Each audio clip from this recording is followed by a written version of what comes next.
皆さんこんにちは。今回は TZR250R を紹介したいと思います。自分が最初に乗ったツーストレプリカが TZR の後方排気だったので V 型もいつか乗ってみたいなとは思ってたんですが、 V 型は現在保有するとなると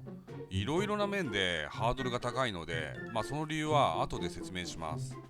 この車体は93年式の RS です。装備的にはこの93年の RS モデルから前後減衰付き調整サスがついたので NSR でいうところの SE 仕様です。またヤフオクでボロいの買って直そうかなと思ったんですが、この TZR の 3XV は年式による仕様の違いが結構どころかかなりあるので、ヤフオクで部品が足りない車両を落札したりすると年式によっては多分部品がなかなか出てこなくてドハマりしますね。スタンダード RS の他に当然 SP 仕様もあるんですが、 SP 仕様は全くの別物です。 NSR の場合は SE と SP の違いはマグホイールだけだったんですが、 TZR の SP 仕様は専用フレーム専用シリンダーから始まって SP 専用部品のオンパレードです。93年の SP 仕様からは TZ のシリンダーをそのまま使ってるので、当時それを知った時はやべえ、ヤマハが本気になったと思いましたね。先ほど年式によって結構違いがあるって言いましたが、形式で言うと 3XV の1から9まであって、なぜか3は飛んでるんですが、その他にも 3XV の A、B、C があります。その説明をすると動画1本じゃ全然足りないんで、簡単な説明を流しておきます。それで実際に乗ってみてからの感想なんですが、私が一番衝撃を受けたのは、普通はツーストレプリカ最軽量なんで軽いとか、帰ってきたヤマハハンドリングなんで前型の後方排気と比べてパタパタ倒れるとか、エンジンが高回転を意識した作りなんで吹き上がりが鋭いとかなんでしょうけど、私が感じたのは今まで乗ってきたツーストレプリカの中で一番エンジンからの振動が少ないってことでした。特に感じたのは高速に乗った時で高回転まで回してもむちゃくちゃスムーズに振動もなくエンジンが回ってしまうので、気持ちいいぐらいに回してしまうと実際にはとんでもないスピードが出てしまいます。ここが今まで乗ってきた NSR やガンマと比べて感覚的なズレを一番感じましたね。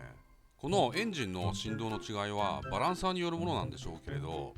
前の方の TZR の後方排気にもバランサーはついてましたが、エンジンの形式は違いますが振動に関してはかなり向上してますね。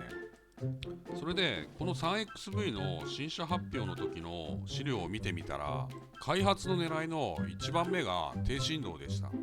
他の3つははとか思うんですが、確かに1番目の狙いは達成されてますね。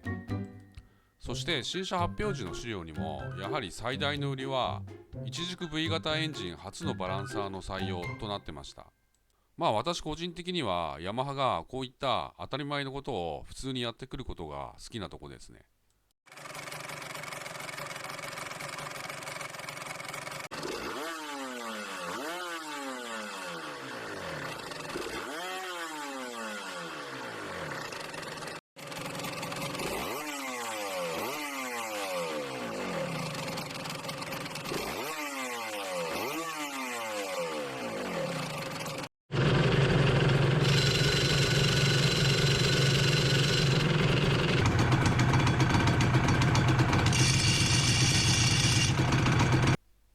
TZR と NSR を並べてみました。なんか自分のイメージで勝手に TZR の方が少し小さいかなと思ってたんですが、書元を見る限りではあんまり大差ないですね。 TZR はシャープな顔つきなんでライトも小さめなんですが、実際に夜間走ってみるとハロゲンのままではちょっと暗かったので LED の強めのものに変更してちょうどいいぐらいになりました。それとポジションなんですが MC21 との比較では、多少の違いはあれどそんなに大きな差はありませんね。なので MC21 同様乗りやすいバイクだと思います。90年代に入ってからのツーストレプリカは、この世代の TZR も NSR も単純な速さではなくて車体とエンジンのトータルバランスに重点を置いてきているので、正直なところめちゃくちゃ差があるかといったらないですね。あとは乗り手の好みで良し悪しが出るっていう感じでしょうかね。この93年型の RS から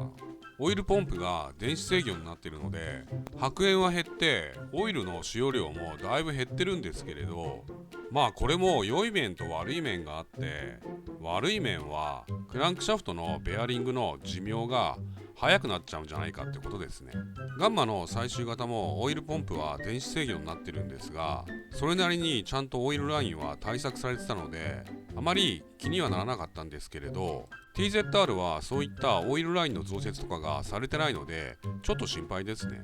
確かこの V 型の TZR のセンターシールは NSR より厚みがあるのでそんなに抜けないんですが、まあ抜けるときは抜けるんですけど、どっちかっていうと TZR はセンターシールより先にベアリングがダメになるみたいです。まあ結局のところこの手のツーストバイクはセンターシール云々の前にある程度距離を走ったらクランクのベアリングにガタが発生するので定期的なオーバーホールが必要となります。それともうこの時代のツーストレプリカは排気バルブのシステムがかなり進化しているのでパワーバンドまでの加速が割とフラットになってます。あとツーストはよくかぶるって言いますけれど、90年代のレプリカは排気デバイスがかなり進化しているので吸気系をいじらなければ言われてるほどかぶんないですね。初めてタンクを外してみた時の中を見た感想はちょっと整備性がどうなんでしょうかねって感じでしたね。まあ前型の後方排気で整備性が悪いのは慣れてはいるんですが、ガンマを見た時もなんじゃこりゃと思ったんですが、まあ慣れでしょうね。とりあえずタンクを外したついでにコンペンセーターのチェックをしておきます。 3XV は2回音がすれば正常に動いてます。 3XV のエアクリーナーボックスは2つに分割されてます。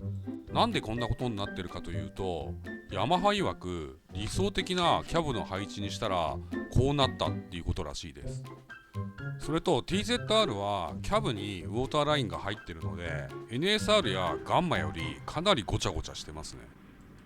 まあ中は結構見た目ごちゃごちゃはしてるんですが、それでもツーストレプリカ最軽量の